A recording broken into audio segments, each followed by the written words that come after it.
Lefty Reed here. If I'm going to talk about mushrooms and say my heart's a strawberry, it's going to feel like the mushroom that said that's crawling out of my mouth. That's why if I were left eye dominant, I wouldn't talk like that. I would be more clever about it and beat around the bush like all these other poets. Rappers are poets, whatever.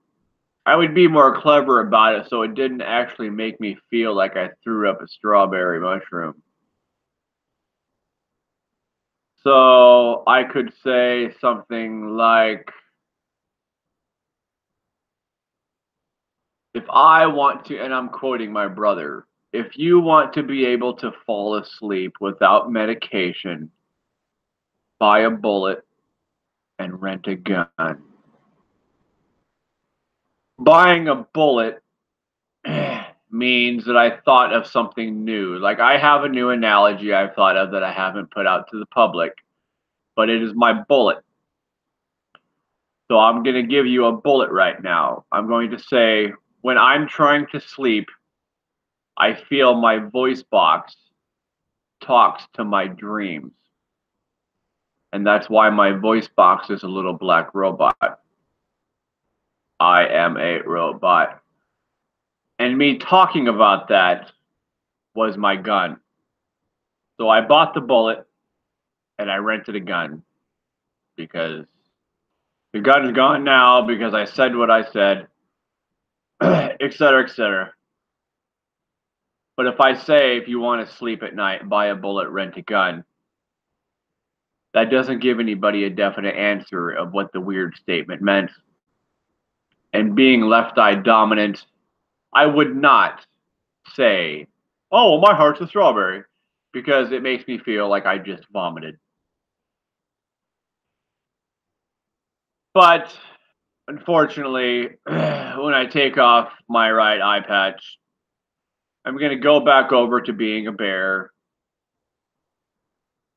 But I'm going to continue to see things like I'm left eye dominant because I've had a dream that my eyeball, left eyeball, was a red glass window.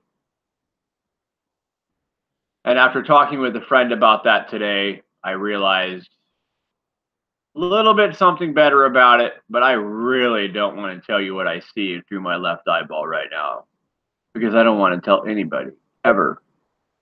Unless my son or a very close loved one is really sick and I know they're left eye dominant, I ain't going to tell them. I could tell you in layman's terms all these clever metaphorical Hindu poetic rhythmic rhymes mean. You probably wouldn't believe me anyways. So we're going to continue with the chapter of experiences leading to soullessness. And from what I've gathered through this article, or this article so far, is that soullessness doesn't mean you don't have a soul. It just means that you bottle up experiences of soul and never open them because it just caused trauma. So every time soul pops up, you bottle it and keep it in a jar and don't do anything with it. You don't feel it, you don't sit at all. So these are the experiences leading to soullessness.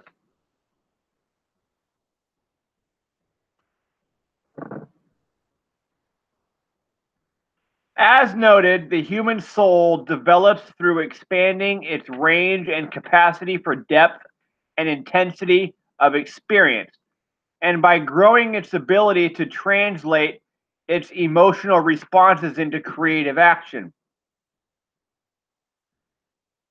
When I am presented with the soulful experience, such as a girl that tells me I have to try to date her and work for her, that starts making me feel golden.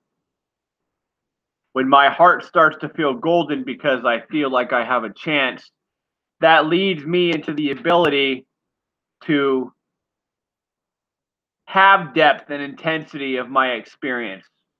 It leads me to grow my ability to translate the emotional great responses into a creative action to make her want me more.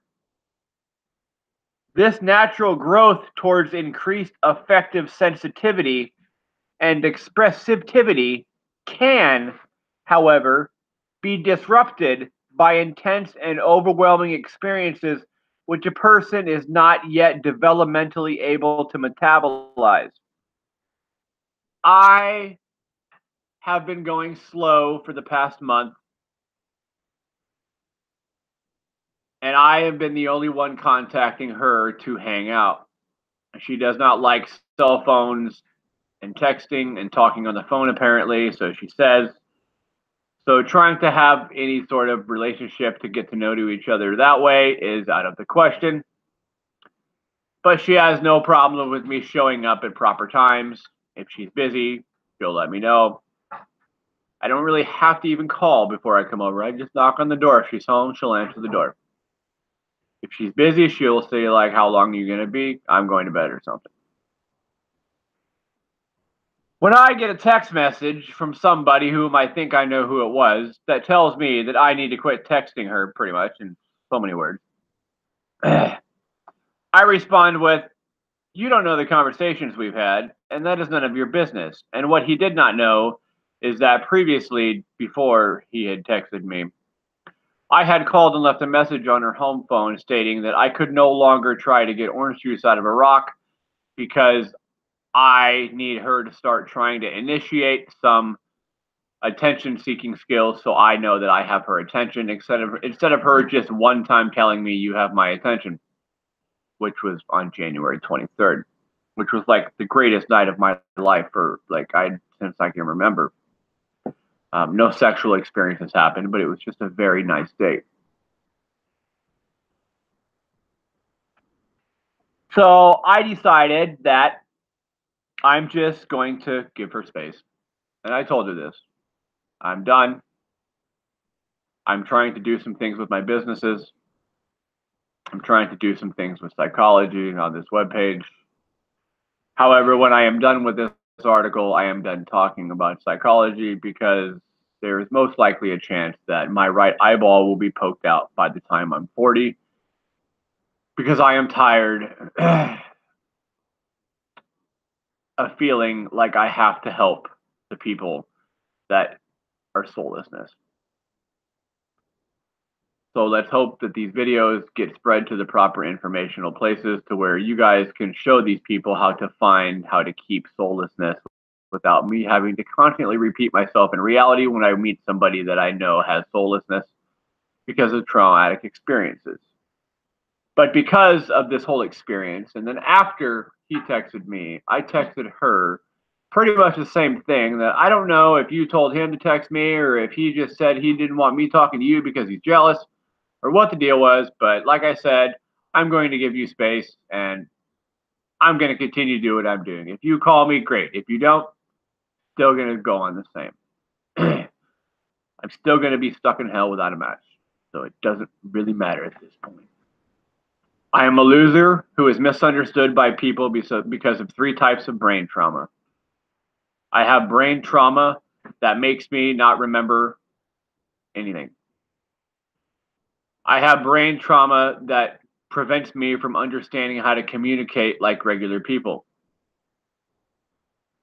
I have eye trauma that causes me to perceive life like I'm left eye dominant, but I am really right eye dominant because I used to be left eye dominant, but a firecracker blew up near my eye at age 7, and the eye patch I had to wear over my left eye changed my eye dominance.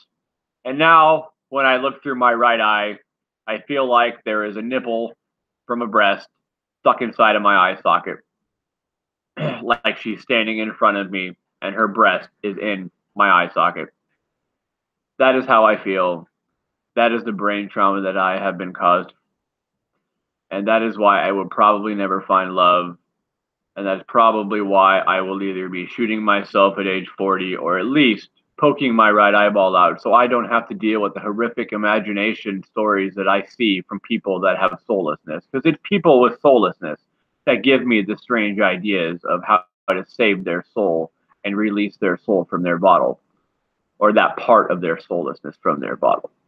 So if I don't have a right eyeball, story's over. My ex-wife can be happy. I will no longer say weird shit.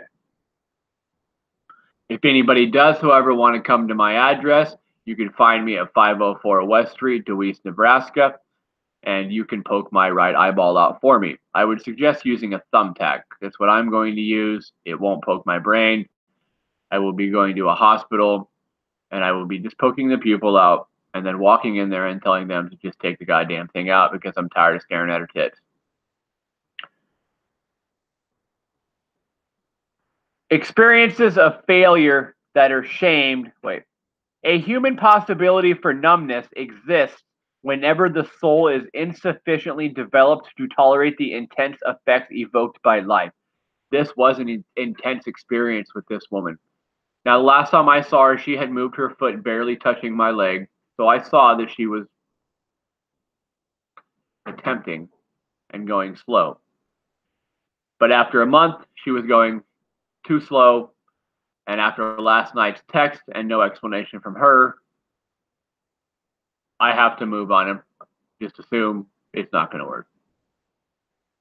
It's too bad because she made my brain stop. Even without wearing my eye patch, I could be right eye dominant around her and I wouldn't say weird things because her brain and just her period, she was able to prevent my brain from wanting to say those things or even thinking those things. She just literally, I'm trying to think of the word I use. She she just stopped my thoughts. And I don't know if you've ever had a woman stop your thoughts, but it was the most intense, pleasurable experience in my life. And I had not even had sex with her yet, and I still haven't. Just being around her and talking to her stopped my thoughts. And now she's gone because I can no longer put all the energy into contacting for conversational relationship settings.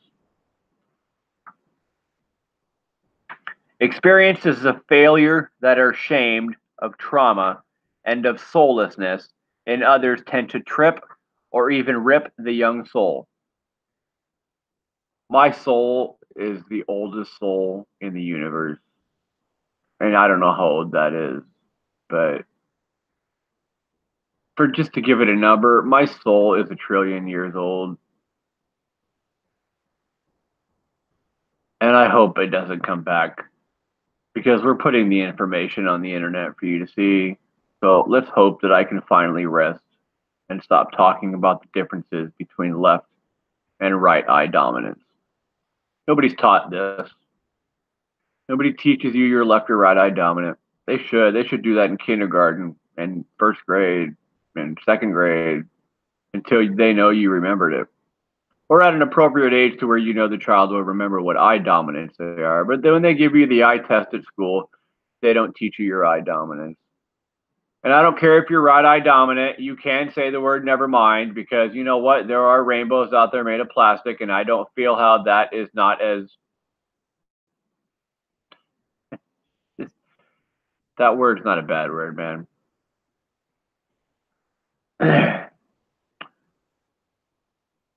Such experiences can overwhelm the developing soul. My soul is developed in the highest possibility of picturesque that it could possibly be. Everything from this moment down or this moment out is downhill. So my soul has now started shrinking because I can't get any bigger. Now I'm also getting darker because I'm shrinking. And I don't have a woman's love to help me keep it bright as I get smaller. So we don't know how long I can handle shrinking in the darkness, but I don't care. After the stuff I've been through for 34 years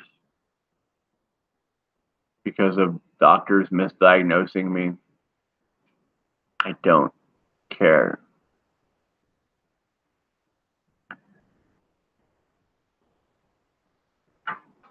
Such experiences can overwhelm the developing soul.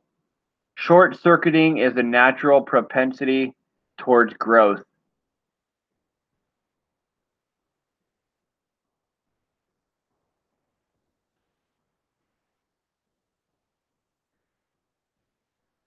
When this happens, the soul develops symptoms.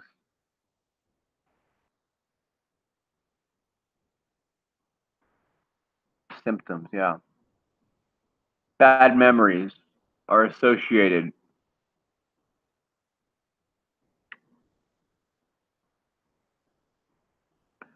with blue jeans. I don't like wearing jeans because my ex-wife's name is Jean. So that is a symptom my soul has. I do not like to wear jean material. I wear sweatpants. I wear suits and slacks. I wear shorts, but I refuse to wear jean material. And it just so happens that my son's name is Levi, and that is a brand name of jeans. But I will still buy Levi wallets and name my dog Levi. Levi is a red is white name. That's what colors Levi's name is, red and white. Lefty, I don't know what color Lefty would be. I don't really care to think about it. You can try to think about it. I don't want to think about that anymore. Symptoms are soul's way of expressing. Symptoms express the underlying condition or situation of the soul. Generally, a condition or situation that has thus far received insufficient attention. I haven't gotten justice from anything in my life because of this misdiagnosis thing that happened, because of the divorce that I had, and because of the weird things that you and some other people claim I can't say. But I know people that we used to listen to Marshall Mathers in our car. We used to listen to Tupac Shakur in our car. We used to watch scary, violent, vulgar movies at our house that said all sorts of weird things, and even our kids were around, but I can't say weird things. And you have somehow turned me into a monster to make sure the courts keep me away from my children. I don't know why the creator of the universe has allowed you to get away with that, because you did not change that much. Because no matter what you say, I know some weird stuff you've said. All the media says weird things. Everybody on planet Earth says weird things. Don't take it out on me because I'm the oldest soul in the universe trying to show you the truth of the Matrix. Not my fault. And like I said, I could care less if I end up shooting myself at age 40 because I can no longer stand staring at a black oil bubble when I fall asleep without somebody next to me, trying to calm down my dreams so I don't get murdered in my sleep while I'm dreaming. While I get murdered in my dreams, sorry, or have bad nightmares, or just don't sleep because I fall asleep for 30 seconds and have a bad vision so I wake up and then I can't sleep all night. I want my brain to feel good. That's all I care about. If I could choose any woman on earth right now to marry for the rest of my life, and the only stipulation was that I had to cut off my penis, I would do it as long as she promised to sleep next to me every night. I would not care. My penis does not control my consciousness, and my voice box does not control my behavior.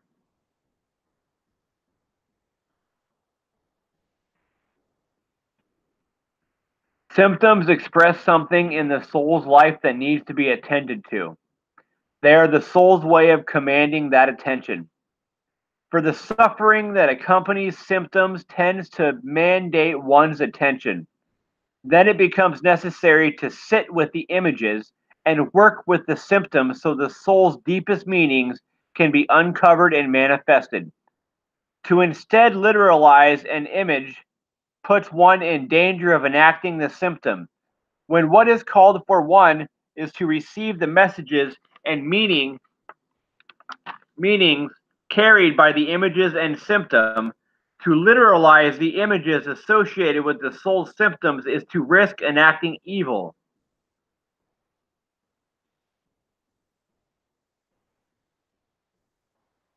It is part of the soul's passionate nature to have symptoms that are not interesting or passionate, but they are a way of a soul trying to find expression under certain restrictive or weird circumstances.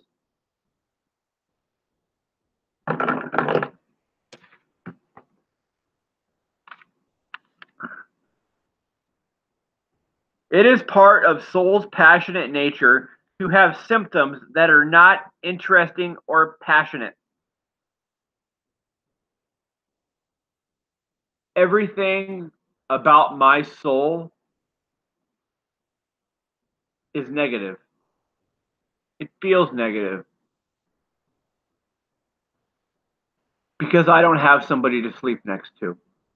Don't call me codependent or a baby or man up and go find one. No, I'm a man. I'm 35. I should be married.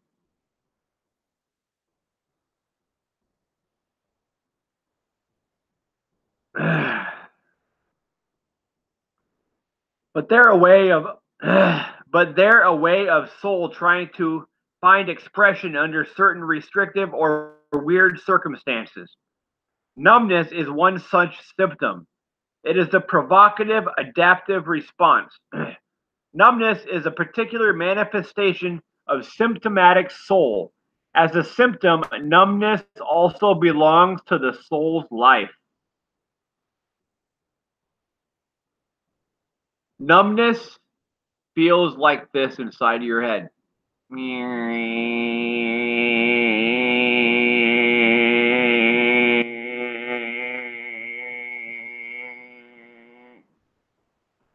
Yet, in speaking about soul and soullessness, there is also a conceptual danger in generating a dichotomy between soul and soullessness. Paradoxically, soul encompasses soullessness. Indeed, many paradoxical things belong to the soul. Let us consider two types of experience that often led to the development of numb places in the soul: trauma and shame. In today's fast paced, high stimulus world, many are coping with a steady stream of overwhelming experience. Trauma is another word for overwhelming experience. The psyche's native response to overwhelm is to shut down. Ordinary people who have suffered early, chronic, or severe trauma will inevitably have numb sectors within the psyche. In fact, this is a relatively common phenomenon. Without the love of a wife, this is all I am.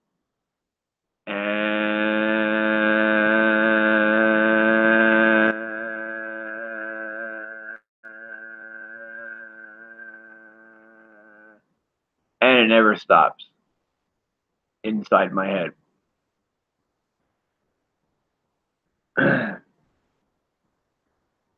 These are places in the soul where the capacity for feeling, for experiencing the soul's passionate nature, is injured and restricted. My soul hasn't been touched and energized long enough.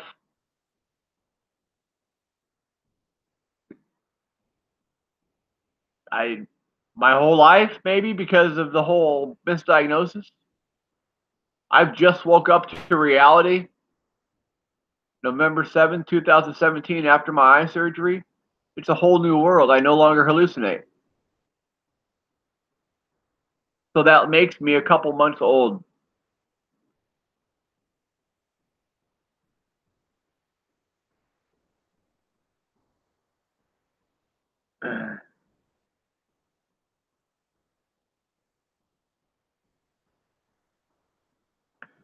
Though the prick of Through the prick of trauma and the defensive protective system activated in response to trauma, the soul's natural ability to be affected can turn cold, shrivel, and atrophy, leading to a haunting absence of experience. I have no positive experiences that I remember. The positive experiences that I remember were a lie because it was before I had my eye surgery. Everything. I've been robbed of 34 years of my life. Even though I was going to an eye doctor quite often to get glasses, nobody saw that I had a rare eye disease. Granted, I had already cracked my skull open, so therefore I have a hard time remembering how to talk like normal people. But the eye disease could have been fixed. I could have not hallucinated my whole life.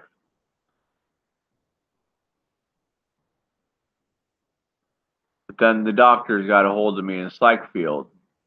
And then for 18 years, I was in and out of mental hospitals, being fed emotion suppressing drugs, telling me I couldn't say weird things while the media all around me was saying weird things, dancing to Slim Shady talking about shadows. Yet it is out of soul's passionate nature that symptoms arise that are soul's way of seeking healing. Trauma may also create heightened sensitivity to certain experiences.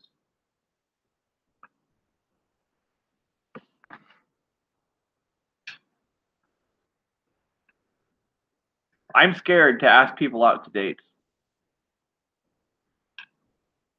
I'm scared of everything. The only thing I'm not scared of is dying.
I stopped counting traumatic events at number 8. I figured 8 traumatic events in 34, and at this point, I think I was 28 when I was doing it. So, needless to say, if I've had 8 traumatic experiences, physical and emotional and spiritual, before I was 28, then can you honestly look at me and tell me it's going to be okay? You need to quit lying to some people. I've met people that I know it's not going to be okay. I'm fucked. My ex-wife ruined me, and I'm literally fucked. And I don't think people understand the severity and the degrees of what those two words mean when you can honestly say, I'm fucked.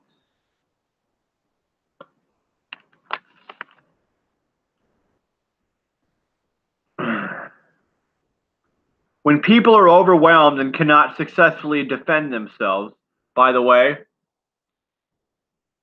what my ex-wife did to me was because psychiatry failed me. So it really wasn't even her fault. Like me, my kids, and her were all victims of their ability to feed me medications that I didn't need because they were too stupid to realize I needed eye surgery to fix my problem. So it's not even really her fault. So I'm not really mad at her. I'm just using incidences that act like I'm mad at her to use to explain this chapter.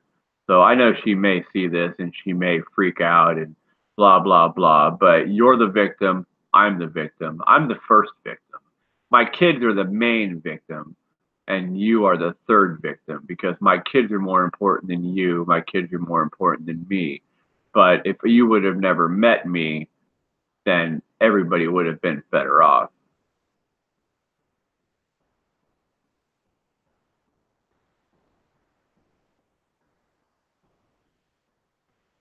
Even though those kids came from my testicles, I don't get to teach them how to think. And it's too late now. They're 12 and 13.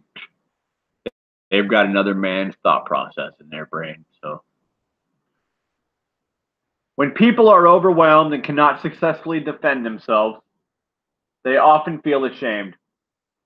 In addition, in the course of daily life, we all have experiences of inadequacy and failure, which become covered and layered in shame. A supportive environment allows us to integrate experiences of failure in a positive way. A supportive environment allows us to integrate experiences of failure in a positive way. It's called a support group. I don't have one. I'm not going to consider the counselor I have to go see until I can get released from mental health board. Uh, she doesn't choose to be my support group. She's paid to talk to me. The community support worker that's ordered through probation for violating a protection order because I just want her to understand why I say these weird things and why imaginal psychology is important to be bridged with modern day psychology to help mental health people fix more mental problems than hurt them because mental illness can go too far.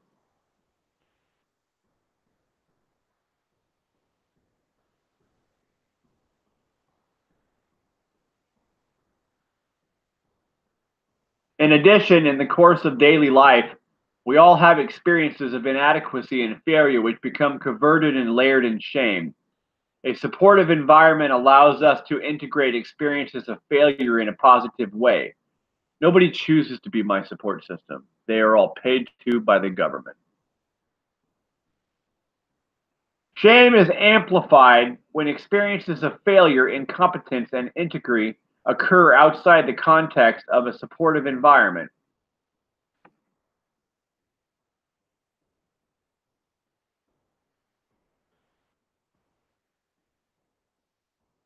Shame is the worst feeling you can feel, especially when someone makes you feel ashamed when you know you shouldn't, especially because others tell you that you shouldn't feel ashamed. But the people that you don't want to make you feel ashamed do. Therefore, the people that are telling you you shouldn't feel ashamed don't matter because those people that make you feel ashamed are holding things over your head, control your daily living, no, to control your dreams. And when you control someone's dreams, you deserve to go to prison.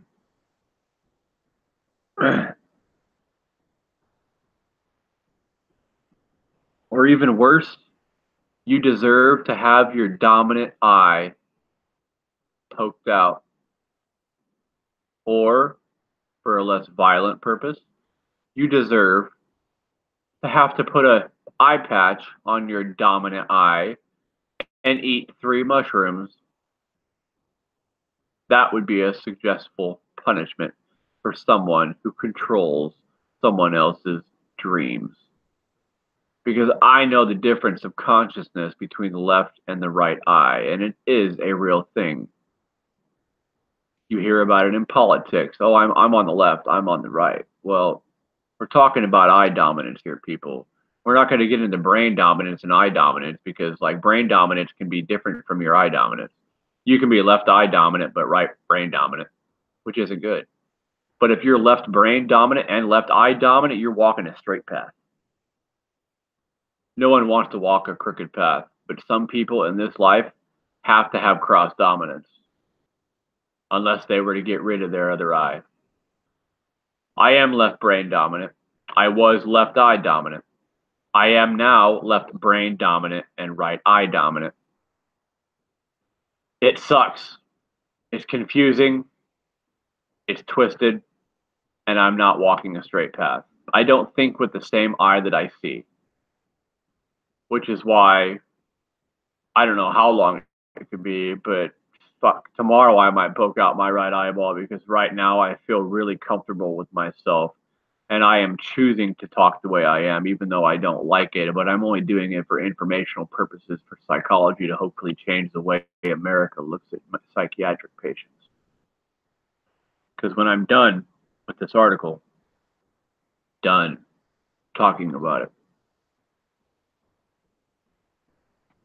unless you piss me off, then I might say something just to fuck with your mind.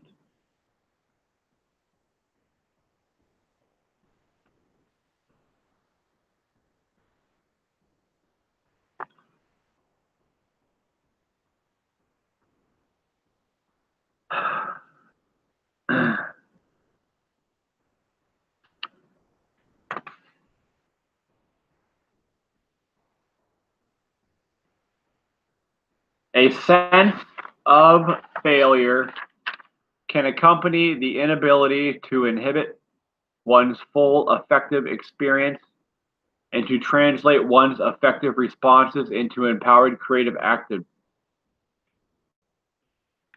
Oh, did they just tell me about my eye dominance problem? A sense of failure can accompany the inability to inhabit one's full affective experience and to translate one's affective responses into empowered creative action. I have heard stories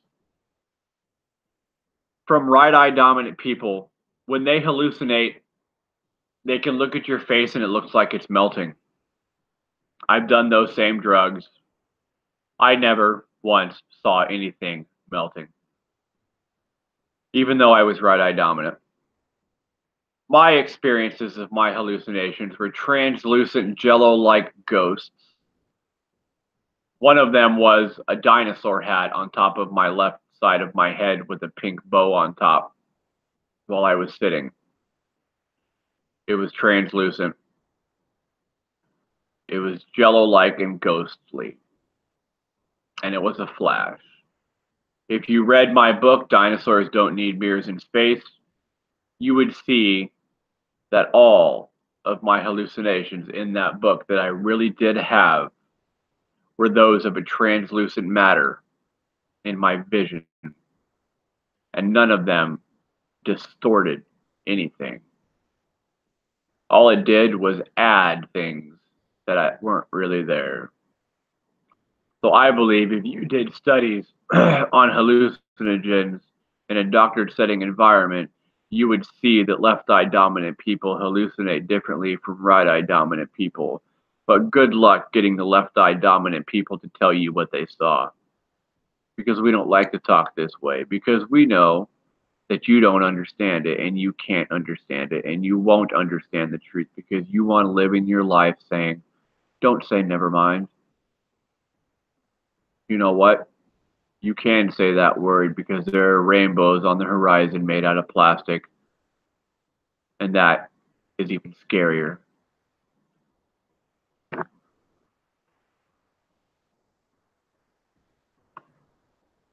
Obviously, the young soul is susceptible to many such moments, both because it of, its nascent state of development and the power differentials it constantly encounters in the world. They get pushed down. The younger souls get pushed down. They're more shiny, they're more bright, they're more lovable. But, and when I say young soul, a 35-year-old person can have a young soul.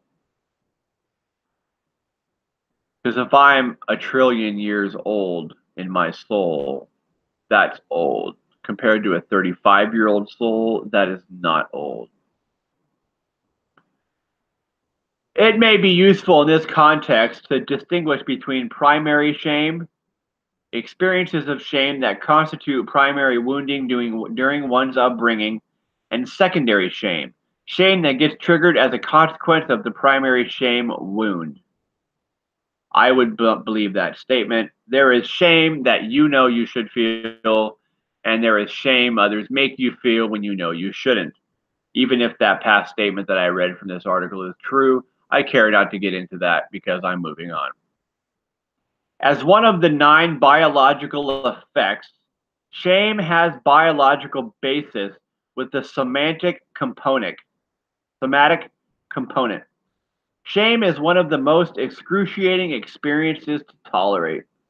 If there is not a supportive environment of love, compassion, and care to meet our sense of incompetence and failure, a safe place to acknowledge these vulnerabilities in the presence of an empathetic other or empathetic community, then the soul develops defensive patterns to cover over these shamed places.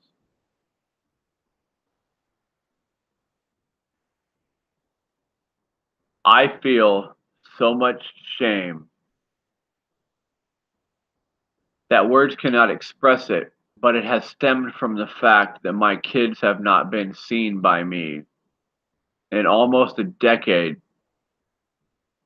in reality because of the way I have been speaking.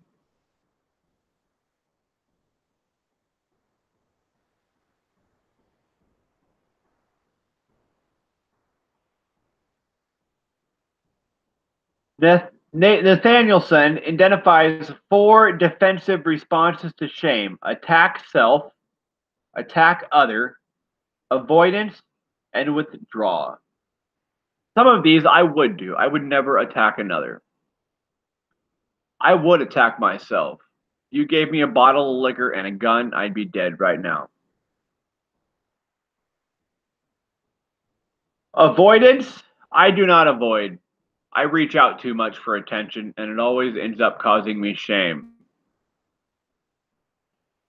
With which just makes everything worse. Like my 5-year-old son said, I hate my brain, Daddy.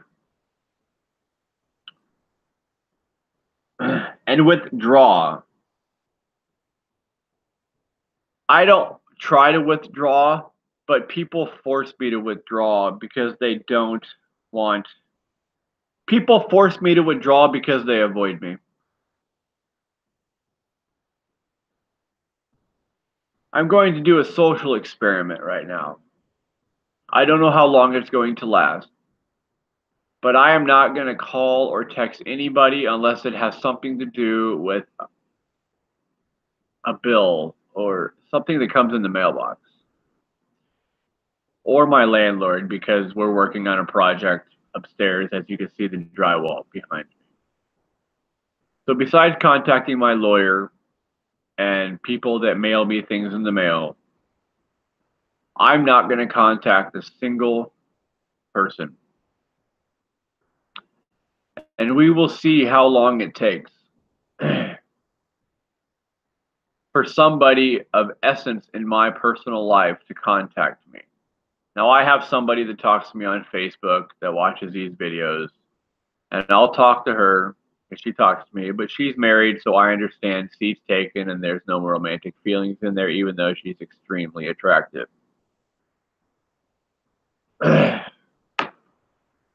But that she's not the one that I really want her to contact me. I would like my ex-wife to contact me and apologize. Or maybe start asking questions about these videos. Or saying, sorry, I didn't realize you were being truthful about being left eye dominant at one point in your life. Or my kids contacting me to see how I'm doing. Or a woman going on a date with me. And as much as I want to continue to try to find a woman, I'm not going to do that either. Pretty soon here, I'm going to start smoking pot when I'm off probation just so I can melt my eyes into chocolate and not have to worry about how horrible conversation skills are of Americans and probably most people on planet Earth because you don't know how to talk outside of a phone.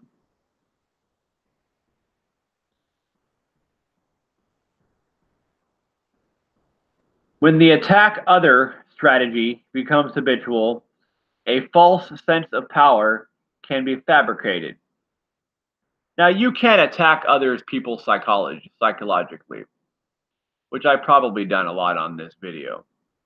But if you're going to attack my spirit, I'm going to attack your thoughts. Because my thoughts will always win. Because there is nothing anybody on planet Earth can do or say that is going to be more profoundly weird and true than me. Because I am the oldest soul on this planet.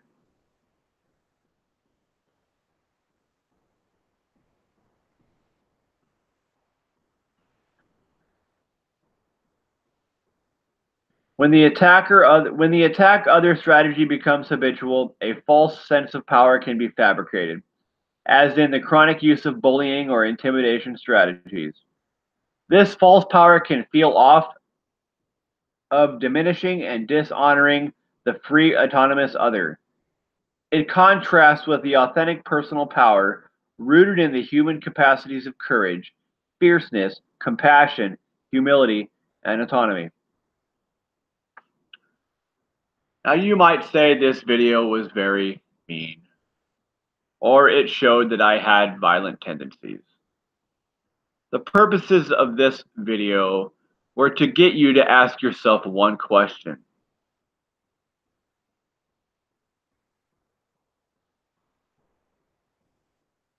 I'm trying to word the question. Hold on. Should we be allowing doctors, psychiatrists, psychologists, counselors, ex-wives, ex-husbands, and anybody else in our life hold enough power over our heads to control our dreams? And what should we do to them for literally committing a spiritual crime?